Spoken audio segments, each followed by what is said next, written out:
po večeroch pozerám YouTube kanál ten Medzon, čo sú vlastne o tých paranormálnych aktivitách, tak to ma dosť baví. Na to sa neviem sústrediť, na to pritom viem aj vypnúť telefón, proste a nereagovať na nič, len proste pozerať to, lebo to ma akože dosť fascinuje, dosť ma baví toto paranormálne a tieto všelijaké takéto veci, tieto aktivity, to ma dosť baví a chcel by som tiež niečo v takomto štýle, ne že točiť, ale proste zažiť by som musel tiež niečo také ako točia oni.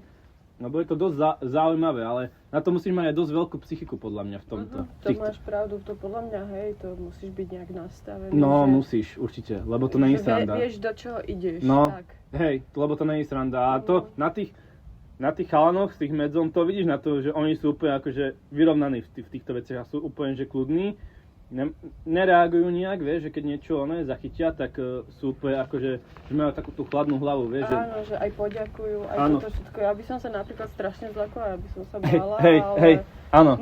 Ja sama neviem, ako by som možno reagovala. A ja asi, no. Ale viem, že by som sa veľmi bála. Ale chcel by som to zažiť, na to by som musel byť psychicky v pohode, reálne.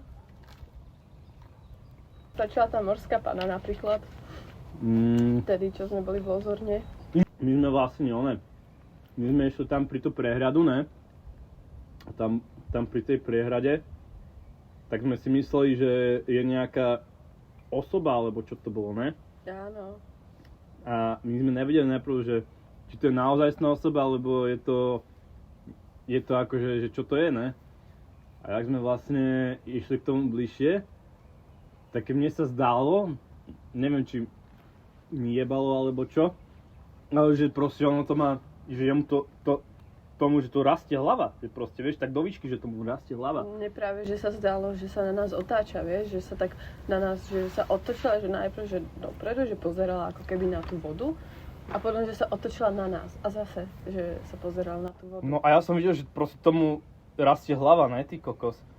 A ja som bol normálne dosratý, keď som išiel k tomu bližšie, ale tak nebol som až tak blízko, aby som to vedel porovnať, či to je naozaj človek, alebo nie je to naozaj človek, lebo vyzeralo to tak divne, že to proste stálo, ako keby to bolo aj živé, aj mŕtve, vieš, lebo sa to aj hýbalo, aj nehýbalo, ale vlastne, potom sme sa vlastne vrátili k Peťovému autu, Peťo na to dal ďálkové, ani cez tie ďálkové sme nevedeli, či to je naozaj človek, alebo ne. Museli strašne blízko a boli sme posratí strašne.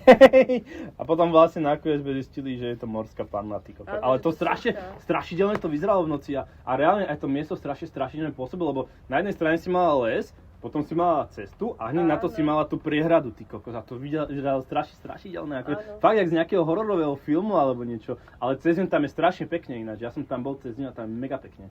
Hej, aj my sme boli, ale síce nesvietilo vtedy nejak, že slnko, tak to bolo také ešte... Tam bola, hej, akože cez deň? Áno, boli sme tam sa tak prejsť a všetko.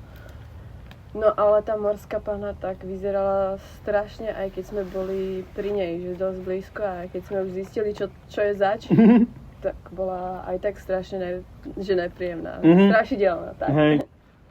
Hej. Ináč to mi, že absolútne, že nechutí, ale jem to. Máš čo tu, pizza niečo? Pizza pičovinu. Pizza pičovinu.